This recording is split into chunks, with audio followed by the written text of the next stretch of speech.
Item ಯಾವುದೇ ಇರಲಿ try ಮಾಡಿ ಆಚಿ ಚಿಕನ್ ಮಸಾಲಾ. ಡಾಕ್ಟರ್ ರಾಜ್ಕುಮಾರ್ ಅವರ ಸ್ಮಾರಕ ಇರುವ ಜಾಗದ ಬಗ್ಗೆ ನಟ ಚೇತನ್ ತಗಾದೆಯನ್ನ ತೆಗೆದಿರ್ತಕ್ಕಂಥ ವಿಚಾರ.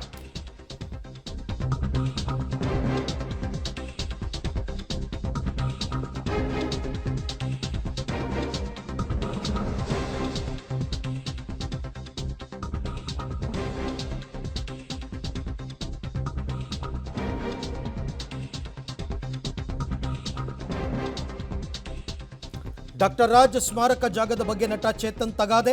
ವಿವಾದದ ಬೆನ್ನಲ್ಲೇ ಪಬ್ಲಿಕ್ ಟಿವಿಗೆ ಚೇತನ್ ಪ್ರತಿಕ್ರಿಯೆ ನೀಡಿದ್ದಾರೆ.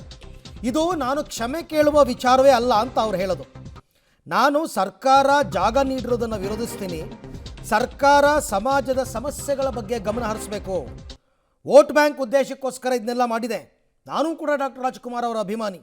ಭಾವನಾತ್ಮಕವಾಗಿ ನೋಡಬೇಡಿ, ವಿಮರ್ಶಾತ್ಮಕವಾಗಿ ನೋಡಿ ಅಂತ ಪಬ್ಲಿಕ್ ಟಿವಿ ಜೊತೆ ಅಹಿಂಸಾ ಚೇತನ್ ಮಾತನಾಡಿದ್ದಾರೆ.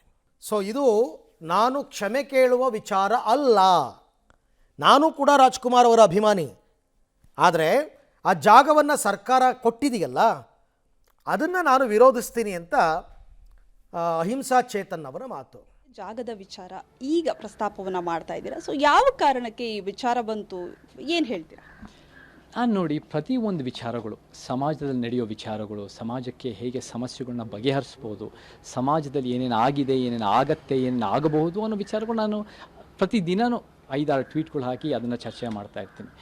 ಕೆಲವು ವಿಚಾರಗಳಿಗೆ ಜಾಸ್ತಿ ಒಂದು ರೀತಿ ಮೀಡಿಯಾ ಕುತೂಹಲ ಇರುತ್ತೆ, ಎಲ್ಲೋ ಒಂದು ಕಡೆ ಮೀಡಿಯಾ ಪ್ರಚಾರ ಸಿಗುತ್ತೆ. ಇಂಥದ್ದು ಬಹುತೇಕ ವಿಚಾರಗಳು ನೆಗ್ಲೆಕ್ಟ್ ಮಾಡ್ತಾರೆ. ಬಟ್ ನಮಗೆ ಭೂಮಿ ವಿಚಾರ ಬಂದಾಗ ಅದು ಎಲ್ಲೇ ಇರ್ಬೋದು. ಅದು ಫಾಕ್ಸ್ಕಾನು 300 ಎಕರೆ ದೇವನಹಳ್ಳಿ ತೊಗೊಳ್ಳೋದಾಗಿರ್ಬೋದು, ಮತ್ತು ಜಿಂದಾಲು ಕೊಪ್ಪಳದಲ್ಲಿ ಆಗ್ತಿರೋ, ಇಲ್ಲಿ ಹೊಳಲ್ಕೆರೆದಲ್ಲಾಗಿರೋ ಮೈನಿಂಗ್ ಸಮಸ್ಯೆಗಳಾಗಿರ್ಬೋದು, ಇದೆಲ್ಲ ನಾವು ಚರ್ಚೆ ಮಾಡ್ತಾ ಇರ್ತೀವಿ. ಈ ವಿಚಾರದಲ್ಲೂ ಕೂಡ ಇದು ರಾಜ್ಕುಮಾರ್ಗೆ ಸಂಬಂಧಪಟ್ಟಿದ್ದಲ್ಲ. ರಾಜ್ಕುಮಾರ್ ಅವರು, ಅವರ ಕೊಡುಗೆ, ಕಲಾ ಸೇವೆ, ಅವರ ಚಿತ್ರರಂಗದ ಕೊಡುಗೆ ನಾವೆಲ್ಲರೂ ಕೂಡ ಅಭಿಮಾನಿಗಳೇ. ಆದರೆ ರಾಜ್ಕುಮಾರ್ ಅವರು ಒಬ್ಬರೇ ಅಲ್ಲ ನಮ್ಮ ಕರ್ನಾಟಕಕ್ಕೆ ಕೊಡುಗೆ ಕೊಟ್ಟಿರೋರು. ಭಾಳ ಜನ ಸಾಹಿತಿಗಳಿದ್ದಾರೆ, ಭಾಳ ಜನ ಹೋರಾಟಗಾರರು, ಚಳುವಳಿಗಾರರು ಇದ್ದಾರೆ, ಭಾಳ ಚಿಂತಕರು, ಮಾಧ್ಯಮದವರು ಇದ್ದಾರೆ, ನಮಗೆ ಅನೇಕರಿದ್ದಾರೆ, ಸಿನಿಮಾ ರಂಗದವರೆಗೂ ಇದ್ದಾರೆ, ಹೊರಗೂ ಇದ್ದಾರೆ. ನಾವು ಕೆಲವರಿಗೆ ಜಾಸ್ತಿ ಕೊಟ್ಬಿಟ್ಟು 2.5 ಎಕರೆ ಸಿಟಿ ಸೆಂಟ್ರಲ್ ಕೊಟ್ಟಾಗ ಬೇರೆ ಎಲ್ಲನೂ ನಿರ್ಲಕ್ಷ್ಯ ಮಾಡಿದಾಗ ಏನಾಗುತ್ತೆ ಅಂದರೆ ರಿಪಲ್ ಎಫೆಕ್ಟ್ ಇರುತ್ತೆ. ವಿಷ್ಣುವರ್ಧನ್ ಅವರ ಅಭಿಮಾನಿ ಸಂಘಗಳು ಕೂಡ ನಮಗೂ ಬೇಕು ಅಂತ ಶುರು ಮಾಡ್ತಾರೆ. ಇವರು ಕೊಟ್ಮೇಲೆ ಅವ್ರಿಗೂ ಕೊಡಬೇಕಾಗತ್ತೆ. ಅದು ಇನ್ನೂ ಬಗೆಹರಿಸಿಲ್ಲ. ಅಂಬರೀಷ್ ಅವ್ರದ್ದು ಬರುತ್ತೆ, ಆಮೇಲೆ ಎಷ್ಟು ಅಂತ ಕೊಡೋಕ್ಕಾಗುತ್ತೆ. ನಮ್ಮ ನಿರ್ದೇಶಕರು ಕೊಟ್ಟಿಲ್ಲ, ನಿರ್ಮಾಪಕರು ಕೊಟ್ಟಿಲ್ಲ, ಅದ್ರ ಜೊತೆ ಕುವೆಂಪು, ಶತಮಾನದ ಕವಿ ಕುವೆಂಪುರ್ಗೂ ಕೊಟ್ಟಿಲ್ಲ. ಸೊ ಈ ಥರದೆಲ್ಲ ಚರ್ಚೆಗಳು ನಮಗೆ ಉಂಟಾಗುತ್ತೆ.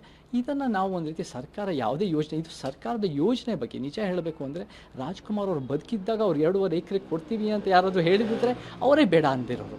ಸೊ ಇದು ನಮಗೆ this is a larger question of government policy ಹೊರತು ಇದು ರಾಜ್ಕುಮಾರ್ ಅವ್ರನ್ನ ಪ್ರಶ್ನೆ ಮಾಡಿ. ಚೇತನ್ ಅವರ ಪೋಸ್ಟಿಂದ ರಾಜ್ಕುಮಾರ್ ಅವರ ಅಭಿಮಾನಿಗಳಿಗೆ ಕರ್ನಾಟಕಕ್ಕೆ ಬೇಸರ ಆಗಿದೆ, ಹಾಗಾಗಿ ಬಹಿರಂಗವಾಗಿ ಕ್ಷಮೆಯಾಚನೆಯನ್ನ ಮಾಡಬೇಕು ಅನ್ನುವಂತಹ ಆಗ್ರಹವನ್ನ ರಾಜ್ಕುಮಾರ್ ಸಮಿತಿಯವರು ಮಾಡ್ತಾ ಇದ್ದಾರೆ. ಜೊತೆಗೆ ಅವರು ಈಗಾಗಲೇ ಪೊಲೀಸ್ ಠಾಣೆಗೆ ದೂರನ್ನು ಕೂಡ ಕೊಟ್ಟಿದ್ದಾರೆ. ಸೊ ಕ್ಷಮೆಯಾಚನೆಗೆ ತಾವು ತಯಾರಿದ್ದೀರಾ? ನಾನು ಏನಾದರೂ ತಪ್ಪು ಮಾಹಿತಿ ಕೊಟ್ಟಿದ್ದರೆ ಅಥವಾ ಏನಾದರೂ ಯಾರಿಗಾರು ಅವಹೇಳನ ಮಾಡಿದರೆ ಅದು ಕೂಡ ನಾನು ಆಚರಣೆ ಮಾಡೋಕ್ಕೆ ನಾನು ಅದನ್ನು ಖಂಡಿತ ಯೋಚನೆ ಮಾಡ್ತಾಯಿದ್ದೆ. ಆದರೆ ಇದು ಒಂದು ಜಾಗೃತಿ ಮೂಡಿಸೋ ಪ್ರಶ್ನೆ. ಇದು ಭಾವನಾತ್ಮಕ, ಅವ್ರಿಗೆ ನೋವಾಗಿದೆ ಅನ್ನೋ ಕಾರಣಕ್ಕೆ ನಾನು ಹೇಳಿರೋದು ತಪ್ಪಲ್ಲ. ಇದು ಇಡೀ ಕರ್ನಾಟಕಕ್ಕೆ ಎಲ್ಲೋ ಒಂದು ಕಡೆ ನೋವಾಗಿದೆ ಅಂತ ನಾನು ನಂಬೋನಲ್ಲ.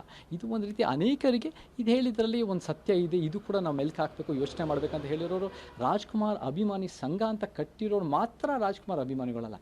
ನಾವೆಲ್ಲರೂ ರಾಜ್ಕುಮಾರ್ ಅಭಿಮಾನಿಗಳೇ. ಆದರೆ ನಾವು ರಾಜ್ಕುಮಾರ್ ಒಬ್ಬರೇ ಅಭಿಮಾನಿ ಅಲ್ಲ. ನಾವು ಕರ್ನಾಟಕದಲ್ಲಿ 20ನೇ ಶತಮಾನ 21ನೇ ಶತಮಾನ ಯಾರು ಕೊಡುಗೆ ಕೊಟ್ಟಿದ್ದಾರೋ ಅವರೆಲ್ಲರೂ ಕೂಡ ಒಂದು ಅಭಿಮಾನಿಗಳೇ, ಅವರ ಅನುಯಾಯಿಗಳು. ಅವ್ರ ಕೆಲಸ professor B Krishnappa, M D Nanjundaswamy, ಶತಮಾನದ ಕವಿ ಕುವೆಂಪು, ಲಂಕೇಶು, ತೇಜಸ್ವಿ, ಈ ಥರ ಅನೇಕರ ಒಂದು ರೀತಿಯ ಹೆಜ್ಜೆಗಳನ್ನು ನಾವು ಮುಂದುವರ್ಸೋದು ನಮ್ಮ ಉದ್ದೇಶ ಹೊರತು, ನಿಜ ಹೇಳಬೇಕಂದ್ರೆ ನಾನೊಬ್ಬ ಸಿನಿಮಾ ನಟನಾಗಿ ನಾನು ಆ ದಿನಗಳು ಸಿನಿಮಾದ ನನ್ನ ಕೊಡುಗೆ ಭಾಳ ಕಡಿಮೆ. ಆದರೆ ನನಗೆ ಆ ದಿನಗಳಂತ ಸಿನಿಮಾ ಚೇತನ್ ಅಂತ ಹೆಸರು ಬಂತು. ನಿಜವಾಗ್ಲೂ ಆ ಸಿನಿಮಾದ ಕೊಡುಗೆ ಮಾಡಿರೋ ನಿರ್ದೇಶಕರು, ಬರಹಗಾರರು, ನಿರ್ಮಾಪಕರಿಗೆ ಸಾಕಷ್ಟು ಗುರುತು ಆಗಲಿಲ್ಲ.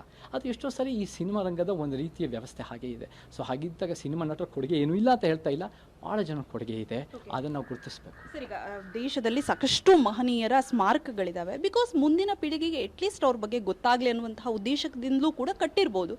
ಹಾಗಾಗಿ ಬೇರೆ ಮಹನೀಯರ ಸ್ಮಾರಕವನ್ನು ಕೂಡ ತಾವು ಇದೇ ರೀತಿ ವಿರೋಧ ಮಾಡ್ತೀರಾ ಅಥವಾ ರಾಜ್ಕುಮಾರ್ ಅವರ ಮಾತ್ರನಾ? ನಾನು ರಾಜ್ಕುಮಾರ್ ಅವ್ರ ಸ್ಮಾರಕನ ವಿರೋಧ ಮಾಡ್ತಾ ಇಲ್ಲ. ನಾನು ಸರ್ಕಾರದ ಯೋಜನೆ ಎಷ್ಟು ಮಟ್ಟಿಗೆ ತಿಳುವಳಿಕೆಯಿಂದ ಮಾಡಿದೆ ಅಂತ ಪ್ರಶ್ನೆ ಮಾಡ್ತಾ ಇದ್ದೀನಿ. ನಾನು ಕೂಡ ನಿಜ ಹೇಳಬೇಕು ಅಂದರೆ ಈ ಸ್ಟಾರ್ ಕಲ್ಚರು ಈ ಒಂದು ರೀತಿ ನನ್ನ ಕಣ್ಣಲ್ಲಿ ನಾವೆಲ್ಲರೂ ಸರಿಸಮಾನರು. ಅದು ಸಿನಿಮಾ ಸ್ಟಾರ್ ಇರ್ಬೋದು, ಅದು ಗುಡ್ಸ್ಲದ ಬದುಕ್ತಿರೋ ವ್ಯಕ್ತಿ ಆಗಿರ್ಬೋದು, ಎಲ್ಲರೂ ಸಂವಿಧಾನದಲ್ಲಿ ಸರಿಸಮಾನರೇ. ಆ ಸರಿಸಮಾನದ ಗೌರವ ಕೊಡಬೇಕಾಗಿರೋದು, ಕಟ್ಟಬೇಕಾಗಿರೋದು ಸಮಾಜ ನಮ್ಮದು. ಹಾಗಿದ್ದಾಗ ಒಂದೇ ವ್ಯಕ್ತಿಗೆ ಮಾತ್ರ ಪ್ರೈಮ್ ಕೊಟ್ಬಿಟ್ಟು ಬೇರೆ ಎಲ್ಲರೂ ಕೊಡದೇ ಇದ್ದಾಗ ಅದರಿಂದ ಪರಿಣಾಮಗಳಾಗತ್ತೆ ಅಂತ ನಾನು ತಿಳಿಸ್ತಾ ಇದ್ದೀನಿ ಹೊರತು ನಾನು ಸ್ಮಾರಕ ಅಂದರೆ ಕುವೆಂಪು ಅವ್ರಿಗೆ ಹೇಗೆ ಕುಪ್ಪಳ್ಳಿಲಿ ಕೊಟ್ಟಿದ್ದಾರೋ, ರಾಜ್ಕುಮಾರ್ ಗಾಜನೂರು ನಾನು ಕೂಡ ಮನೆ ವಿಸಿಟ್ ಮಾಡಿದ್ದೀನಿ, ಆ ಮನೆಯೂ ಕೂಡ ಭಾಳ ಚೆನ್ನಾಗೇ ಇದೆ. ಆ ಜಾಗದಲ್ಲಿ ಮಾಡಿದಿದ್ರೆ ಅದು ಕೂಡ ಭಾಳ ಅರ್ಥಗರ್ಭಿತವಾಗಿ ಇದ್ದಿತ್ತು. ಬಟ್ ಏನಾಗುತ್ತೆ ಅಂದರೆ ಈ ಸರ್ಕಾರಗಳು ಯಾರು ರಾಮರಾಜ್ಯ ಕಟ್ತೀವಿ ಅಂತ ಹೇಳ್ತಿರೋ ಸರ್ಕಾರಗಳು ಮತ್ತು ಆ ರೀತಿ ಒಂದು ಮುಖ್ಯಮಂತ್ರಿ ಆಗಬೇಕು ಅಂತ ಬಯಸಿರೋರು, ಅವರ ಉದ್ದೇಶ ಏನಂದರೆ ಈ ಸಾವಿಂದ ಲಾಭ ಪಡಿಬೇಕು, ಒಂದು ರೀತಿ ಮತಗಳು ಪಡಿಬೇಕು ಅನ್ನೋ ರೀತಿಯಲ್ಲಿ ಅವ್ರ ಮುಂದಾಲೋಚನೆ ಇಲ್ಲದೆ ಎಷ್ಟು ಹೆಜ್ಜೆಗಳು ತೋಳೋ. ಈಗ ಅಲ್ಲಿ ನಿರಂತರವಾಗಿ ಅಭಿಮಾನಿಗಳು ಬರ್ತಾ ಇದ್ದಾರೆ, ಅವರ ಕುಟುಂಬಸ್ಥರು ಬಂದು ಪೂಜೆಯನ್ನ ಮಾಡ್ತಾ ಇದ್ದಾರೆ. ಒಂದು ಹಂತದಲ್ಲಿ ದೇವಸ್ಥಾನ ಅಂತಾನೆ ನಂಬಿದವರು ಕೂಡ ಇದ್ದಾರೆ ಅವರ ಅಭಿಮಾನಿಗಳು.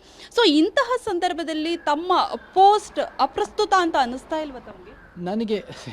ನನಗೆ ಎಲ್ಲ ಪೋಸ್ಟ್ಗಳು ಮುಖ್ಯ ಆಗುತ್ತೆ, ಯಾಕಂದರೆ ಸಮಾಜದ ವಿಚಾರಗಳು ನಾನು ಬರಿತೀನಿ.